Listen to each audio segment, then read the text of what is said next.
O povo fala por aí é mentira. Rato só dá rato. E morcego só tem filho morcego. Bom, cada espécie tem o seu material hereditário dentro do núcleo das suas células, certo? É isso mesmo, as informações contidas no núcleo encontram-se em pequenas estruturas, os cromossomos, e de uma espécie para outra varia muito o tipo de informações contidas no cromossomo e também a quantidade de cromossomos em cada célula, e varia bastante. Quer ver só? O ser humano, por exemplo, tem 46 cromossomos. A mosca doméstica tem só 12. Um boi tem 60 cromossomos. O arroz tem 24 cromossomos e a cebola, 16. Lembra da fecundação? Os núcleos dos dois gametas, o feminino e o masculino, se unem para formar o zigoto. Para que o número de cromossomos de uma espécie seja mantido, os gametas possuem no seu núcleo metade do número de cromossomos existentes nas células do corpo. Vamos ver como acontece na espécie humana.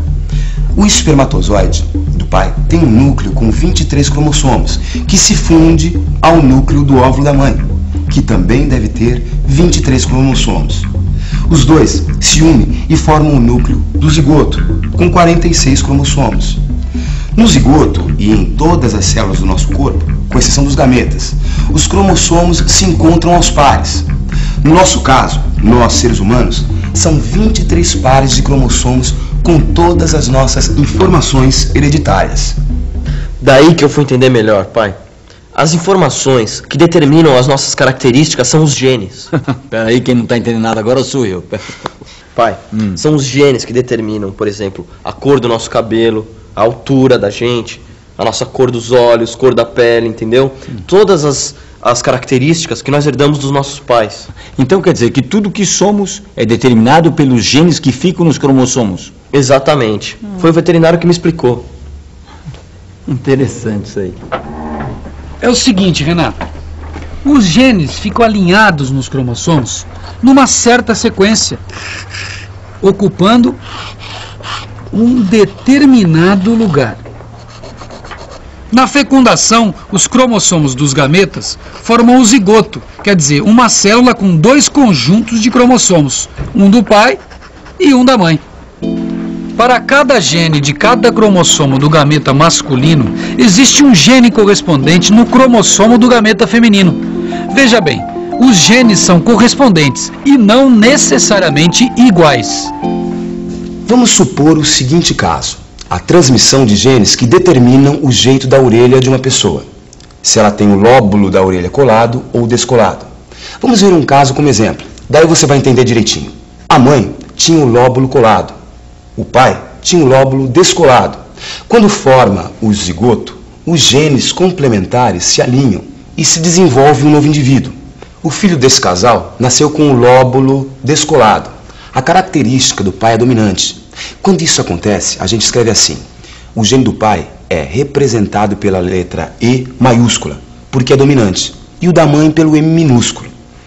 E o garoto é ezão-ezinho, o ezão que veio do pai e o ezinho que veio da mãe. Agora, como seria o garoto se o espermatozoide que contivesse um gene ezinho fecundasse o óvulo também com gene ezinho? Vamos pensar um pouco? Vamos pensar um pouco. Bem, se o gene do cromossomo do gameta masculino for ezinho e o do gameta feminino também, o garoto vai ser ezinho-ezinho, ou seja, vai ter a orelha colada igual a da mãe. O conjunto de genes que um indivíduo recebe e transmite chama-se genótipo. Já vimos que pode haver formação de indivíduos que diferem nos genes que apresentam, ou seja, têm genótipos diferentes. Por exemplo, os indivíduos ezão-ezão e ezão-ezinho possuem genótipos diferentes, mas têm o lóbulo descolado. Se você olhasse os dois, não saberia dizer quem é um e quem é o outro. Os dois teriam lóbulos de orelha descolados. Os dois têm genótipos diferentes, mas o mesmo fenótipo, ou seja, a mesma aparência.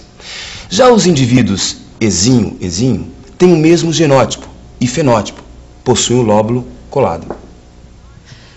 O fenótipo também pode ser influenciado por fatores do meio ambiente. Por exemplo, uma pessoa com a pele branca pode ficar mais morena se tomar sol constantemente. Não fica tão escura quanto um negro, que herdou genes para a produção de grande quantidade de pigmento, mas consegue alterar a sua cor graças à influência dos raios solares. Outras características que podem ser influenciadas pelo meio: a estatura e o peso de uma criança. Não são determinados apenas pelos genes, dependem também de uma alimentação adequada. O fenótipo é resultado da ação combinada do genótipo e do meio ambiente. Tudo depende das características hereditárias e das condições em que o indivíduo cresce. Sabe o que me enche de orgulho, filho? É saber que metade dessa sua cabecinha inteligente veio de mim. É, só que tem a metade da mamãe também, né? Ah, claro, lógico. A contribuição da sua mãe só pode ter melhorado o produto final. Você tá falando de mim aí, hein? Nada, não, nada. Já que é nada, então vamos pra cozinha que o almoço tá na mesa. Ah, vamos lá, filhão. E quanto a você, fique ligado, porque agora é hora da revisão. E atenção, se liga aí que é hora da revisão. Na teleaula de hoje, você acabou de aprender como é que as características hereditárias são transmitidas de pais para filhos.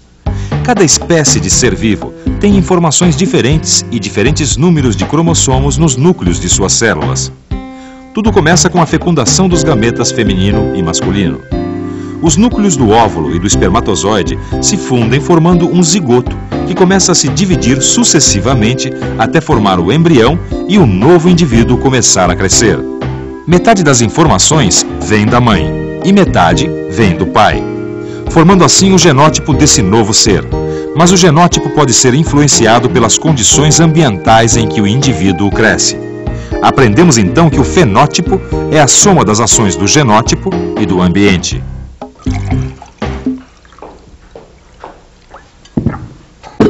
Na próxima teleaula, a gente volta com mais aventuras do campo pra você.